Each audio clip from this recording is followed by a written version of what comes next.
Subscribe कीजिए daily trending news channel को और बेल के बटन को दबाइए और आने वाले इंटरेस्टिंग न्यूज के मजे पाइए।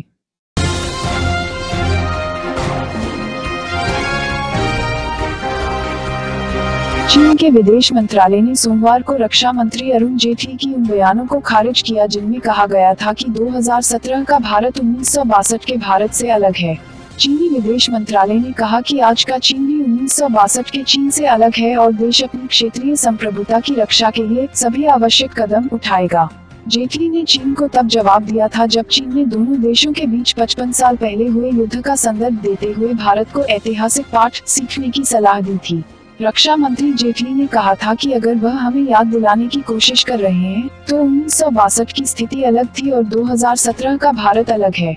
उन्होंने यह भी कहा था कि सिक्किम सेक्टर में वर्तमान गतिरोध चीन की ओर से खड़ा किया गया है। जेटली की बयानों के जवाब में चीनी विदेश मंत्रालय के प्रवक्ता जेंग शुन ने कहा कि वह ठीक कह रहे हैं कि 2017 का भारत 1962 के भारत से अलग है, लेकिन उसी तरह चीन भी अलग है। विदेश मंत्रालय की ओर से कहा गया कि सिक्किम सेक्टर में दोनों देशों के बीच सीमा 1890 की चीन ब्रिटिश संधि के तहत भली भांति निर्धारित है।